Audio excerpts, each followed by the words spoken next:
ನಮಸ್ಕಾರ. NK Bharat news 24x7 S Ramanappa ಮಾತಾಡ್ತಾ ಇದ್ದೀನಿ. ಶ್ರೀನಿವಾಸಪುರದಲ್ಲಿ ಒಂದು ವಿಶೇಷವಾದ ವ್ಯಕ್ತಿ ಇದ್ದಾರೆ. ಈ ವ್ಯಕ್ತಿ ಹೆಸರು ರಘು. ಇನ್ಷಿಯಲ್ ಏನೊಂದು ರಘು ಖನ್ನಾ ಅಂತ ಹೇಳ್ಬಿಟ್ಟು ಕೆ ರಘು ಅಂತ ಹೇಳ್ಬಿಟ್ಟು ತುಂಬಾ ಫೇಮಸ್ ಆಗಿದ್ದಾರೆ. ಇವರು ಫಿಮೇಲ್ ಸೇಫ್ಟಿ ಗ್ರೂಪ್ ಅನ್ನೋದನ್ನ ಒಂದು ಗ್ರೂಪ್ ಅನ್ನು ಕಟ್ಕೊಂಡು ಹೆಣ್ಣು ಮಕ್ಕಳ ವಿಚಾರದಲ್ಲಿ ಅವ್ರಿಗೆ ಎಲ್ಲೇ ತೊಂದರೆ ಆದ್ರೂ ಕೂಡ, ಯಾವುದೇ ರೀತಿಯ ತೊಂದರೆ ಆದ್ರೂ ಕೂಡ ಮಾನಸಿಕವಾಗಿ ನೊಂದು ಅವ್ರಿಗೆ ಸಾಂತ್ವನ ಹೇಳೋದ್ರಲ್ಲಿ ನಂಬರ್ 1 ಆಗಿದ್ದಾರೆ. ಈ ಒಂದು ಶ್ರೀನಿವಾಸಪುರದಲ್ಲಿ ಇವರ ಮಾತು ಎಲ್ಲಾ ಕಡೆನೂ ಕಂಡು ಬರ್ತಾ ಇದೆ. ಇವರು ಹೆಣ್ಮಕ್ಕಳ ವಿಚಾರದಲ್ಲಿ ಬಹಳ ಕರುಣಾಮಯಿಗಳು ಆಗಿದ್ದಾರೆ. ಅದೇ ರೀತಿ ಈ ದಿನ 3ನೇ ಶ್ರಾವಣ ಶನಿವಾರ. ಈ ದಿನ ರಾಖಿ ಹಬ್ಬ ಕೂಡ, ರಕ್ಷಾಬಂಧನ ಹಬ್ಬ ಕೂಡ ಹೌದು. ಈ ರಕ್ಷಾಬಂಧನ ಹಬ್ಬ ಅಂದ್ರೆ ಏನು? ಇದು ಇಂದಿನ ಕಾಲದಲ್ಲಿ ನಮ್ಮ ಪುರಾಣಗಳ ಕಾಲದಿಂದ ಬಂದಿರುವಂತದ್ದು. ಈ ರಕ್ಷಾಬಂಧನ ಅಂದ್ರೆ, ಈಗ ದ್ರೌಪದಿಯವರ ಅಣ್ಣ ಯಾರು?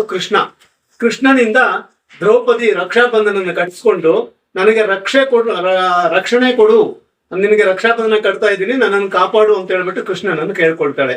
ಅದೇ ರೀತಿ ಆ ದಿನದಿಂದ ಇಲ್ಲಿಯವರೆಗೂ ಕೂಡ ಪುರಾಣಗಳಲ್ಲಿ ಎಲ್ಲಾ ರೀತಿಯ ಕಥೆಗಳಲ್ಲಿ ಕೂಡ ತಂಗಿ ಆದವಳು ಅಣ್ಣನಿಗೆ ರಕ್ಷಾಬಂಧನವನ್ನು ಕಟ್ಟಿ ನನ್ನನ್ನು ರಕ್ಷಣೆ ಮಾಡು ಅನ್ನುವಂತ ರೀತಿಯಲ್ಲಿ ಅಣ್ಣ ಕಷ್ಟದಲ್ಲಿದ್ದಾಗ ಚೆನ್ನಾಗಿರ್ಲಿ ಅಂತ ಹೇಳ್ಬಿಟ್ಟು ದೇವರನ್ನು ಕೇಳ್ಕೊಳ್ಳೋದು, ತಂಗಿ ಕಷ್ಟದಲ್ಲಿದ್ದಾಗ ಅಣ್ಣ ಬಂದು ಕಾಪಾಡುವುದು ಅಂತ ಹೇಳ್ಬಿಟ್ಟು ಇದರ ಅರ್ಥ.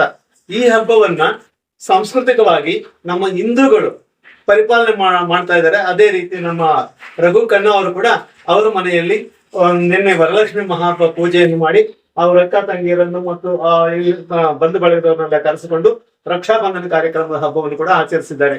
ಈ ಒಂದು ಹಬ್ಬಕ್ಕೆ ಈ news channel NK Bharat news 24x7 ನಮ್ಮನ್ನು ಮತ್ತು ಇದರ ಮಾಲೀಕರಾದಂತಹ ನಿಶಾಂತ್ ರೆಡ್ಡಿ ಅವರನ್ನು ಮತ್ತೆ ಈ ಅಕ್ಕಪಕ್ಕದ ಎಲ್ಲ ಮನೆಯವರನ್ನು ಕರೆದು ರಕ್ಷಾಬಂಧನ ಹಬ್ಬವನ್ನು ಆಚರಿಸಿಕೊಂಡಿದ್ದಾರೆ. ಅದೇ ರೀತಿ ಅವರ ಮನೆಯಲ್ಲಿ ಇವತ್ತು ಅವರ ಅಕ್ಕ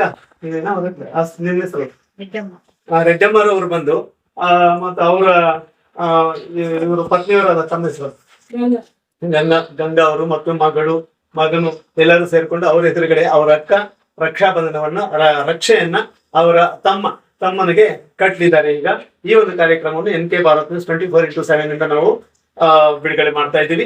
ಇದೇ ರೀತಿ ಎಲ್ಲಾ ಅಕ್ಕ ತಮ್ಮ ಇರ್ಬೋದು, ತಮ್ಮ ಅಕ್ಕ ಇರ್ಬೋದು, ಅಣ್ಣ ತಂಗಿಯರು ಎಲ್ಲರೂ ಕೂಡ ನಮ್ಮ ದೇಶದಾದ್ಯಂತ ಹಿಂದೂ ಸಂಪ್ರದಾಯ ಪ್ರಕಾರ ರಕ್ಷಾಬಂಧನವನ್ನು ಆಚರಣೆ ಮಾಡಿಕೊಂಡು, ರಕ್ಷಾಬಂಧನ ಆಗಿರ್ಬೋದು, ರಾಖಿ ಹಬ್ಬ ಅಂತ ಹೇಳ್ಬೋದು, ಇದು ಅಣ್ಣ ತಮ್ಮಂದಿರ ಸೌಹಾರ್ದತೆಯನ್ನು ಹೆಚ್ಚಿಸುವಂತ ಒಂದು ವಿಚಾರ ಆಗಲಿ ಅಂತ ಹೇಳ್ಬಿಟ್ಟು ಈ ಮೂಲಕ ಹೇಳೋದಕ್ಕೆ ತುಂಬಾ ಇಷ್ಟಪಡ್ತೀವಿ. NK Bharat news 24x7. ಜೈ ಹಿಂದ್, ಜೈ ಕರ್ನಾಟಕ.